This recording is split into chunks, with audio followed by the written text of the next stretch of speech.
വാഴുവേ മായം 1970 April 10 release ചെയ്ത ചിത്രമാണ് വാഴുവേ മായം. നിർമ്മാണം MO ജോസഫ്, കഥ P അയ്യനേത്ത്, തിരക്കഥാ സംഭാഷണം തോപ്പിൽ ഭാസി, ഗാനരചന വയലാർ, സംഗീതം G ദേവരാജൻ, ഗായകർ Yesudas, P Jayachandran, P Leela, P Susheela, P Madhuri, camera Melli Irani. അഭിനയിച്ചവരും കഥാപാത്രങ്ങളും: Sathyan, Sudheendran, Sheela, Sarala, KP Ummer, Sasidharan, Bahadoor, Kuttappan, N Govindankutty, Ramachandran Nair, Adoor Basi, Achuthan Nair, KPAC Lalitha, Gauri, Khadeeja, Kamalakshi, Philomina, Parukutty. കൂടാതെ Muthukulam Raghavanpillai, CA Balan, Kuttanpillai, Cochin Ammini, Sankaradi, Paravoor Bharathan, Ramankutty Menon, PR Menon, Aravindakshan, Paul Vengola എന്നിവരും അഭിനയിച്ചു. സീതാദേവി സ്വയംവരം ചെയ്തൊരു ഭഗവാനൊരു കുറവനായി, ചലനം ചലനം ചലനം, കാറ്റും പോയി മഴക്കാറും പോയി, കല്യാണ സൗഗന്ധിക പൂങ്കാവനത്തിലൊരു എന്നീ ഗാനങ്ങൾ ഏറെ പ്രശസ്തമായി. 1970 സംസ്ഥാന ചലച്ചിത്ര പുരസ്കാരത്തിൽ ശങ്കരാടിക്ക് മികച്ച നടനുള്ള അവാർഡ് ഈ ചിത്രം നേടിക്കൊടുത്തു. സംവിധാനം KS സേതുമാധവൻ. 3 കുടുംബജീവിതങ്ങളുടെ അസാധാരണമായ കഥയാണ് വാഴുവേ മായം. 3 കുടുംബങ്ങൾ എന്നത് അടുത്തടുത്ത താമസക്കാരായ ഇലക്ട്രിസിറ്റി എഞ്ചിനീയറിംഗ് ഓഫീസിലെ ഉദ്യോഗസ്ഥനായ സുധി, ഭാര്യ സരള, ഡിപ്പാർട്ട്മെൻറ്റിലെ ലൈൻമാനായ കുട്ടപ്പൻ, ഭാര്യ ഗൗരി, മറ്റൊരു സുഹൃത്തും ഉദ്യോഗസ്ഥനുമായ ശശിധരൻ, ഭാര്യ കമലാക്ഷി എന്നിവരാണ് ആ 3 കുടുംബങ്ങൾ. സുധിയും സരളയും പരസ്പരം മനസ്സലിഞ്ഞ് സ്നേഹിക്കുന്നവരാണ്.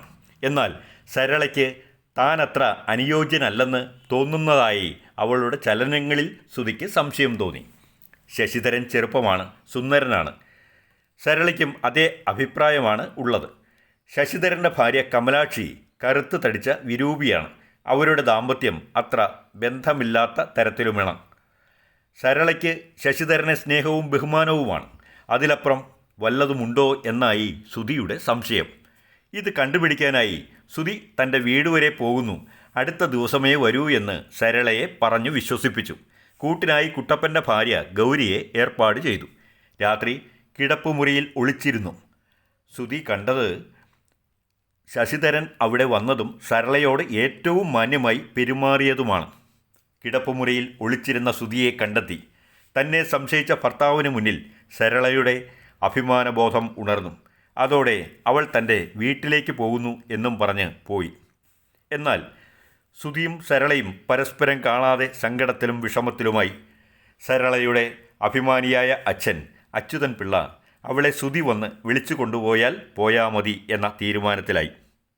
കാര്യങ്ങളൊന്നും നീങ്ങാതായപ്പോൾ വക്കീൽ നീലകണ്ഠപിള്ള മുഖാന്തിരം അയാൾക്ക് ഡിവോഴ്സിന് നോട്ടീസ് അയച്ചു. സുധിക്ക് അത് സഹിച്ചില്ല. ദുരഭിമാനിയായ സുധി ആ ഡിവോഴ്സിന് സമ്മതിച്ചു. എന്നാൽ അതോടെ സുധി നിരാശിതനും ദുഃഖിതനുമായി. അയാൾ ജോലിക്ക് പോകുന്നത് പോലും വല്ലപ്പോഴുമായി. അങ്ങനെ ഇരിക്കുമ്പോൾ അയാൾ ഒരു കാഴ്ച കണ്ടു. ആരോ ഒരാൾ ശശിധരൻ്റെ വീട്ടിൽ നിന്നും സുധിയുടെ വീട്ടിലേക്ക് മതിൽ ചാടുന്നു. പണ്ടൊരിക്കൽ സുധിയുടെ വീട്ടിൽ നിന്നും ശശിധരൻ്റെ വീട്ടിലേക്ക് ഒരാൾ മതിൽ ചാടുന്നത് കണ്ട് സരളയെ സംശയിച്ചയാളാണ് സുധി. സുധി അയാളെ കയ്യോടെ പിടികൂടി. അത് തൻ്റെ സ്നേഹിതനായിരുന്ന രാമചന്ദ്രൻ ആയിരുന്നു. ലക്ഷ്യം ശശിധരൻ്റെ വിരൂപിണിയായ കമലാക്ഷിയും. സരളയെ സംശയിച്ച സുധി പശ്ചാത്താപ വിവശനായി സരളയെ വീണ്ടും സ്വീകരിക്കാനായി അവളുടെ വീട്ടിലേക്ക് ചെന്നു. എന്നാൽ സരള അപ്പോഴേക്കും വക്കീൽ നീലകണ്ഠപിള്ളയുടെ 2ാം ഭാര്യയായി കഴിഞ്ഞിരുന്നു. സുധി ഒരു ഭ്രാന്തനായി മാറി. ചികിത്സകൾ കൊണ്ട് പഴയ സുധിയെ വീണ്ടെടുക്കാനായില്ല. 17 വർഷങ്ങൾക്ക് ശേഷം സുധിക്ക് സരളയുടെ കത്ത് ലഭിച്ചു. താൻ സുധിയുമായി പിണങ്ങിയിറങ്ങിയപ്പോൾ 5 മാസം ഗർഭിണിയായിരുന്നെന്നും അതിൽ ഉണ്ടായ കുട്ടിയുടെ പ്രസവം കഴിഞ്ഞെന്നും അതിൽ ഒരു പെൺകുട്ടിയാണ് ഉണ്ടായതെന്നും അവളുടെ വിവാഹം നടക്കാൻ പോകുന്നു എന്നുമായിരുന്നു കത്തിൽ. വിവാഹത്തിന് അച്ഛനെന്ന സ്ഥാനത്ത് വന്ന് ദക്ഷിണ വാങ്ങി മകളെ അനുഗ്രഹിക്കണം എന്നും പറഞ്ഞിരുന്നു. സുധി ചെന്നു, ദക്ഷിണ വാങ്ങി അനുഗ്രഹിച്ചു. തിരിച്ചു പോകും വഴി കാറിൽ വച്ച് ഹൃദയസ്തംഭനത്താൽ അയാൾ മരിച്ചു. അത് സരളയെ വീട്ടുകാർ അറിയിച്ചു. അവൾ ഓടിയെത്തി. മൃതദേഹം കണ്ടു. സുധിയുടെ കാൽക്കൽ വീണു. പിന്നീട് അവൾ എഴുന്നേറ്റില്ല.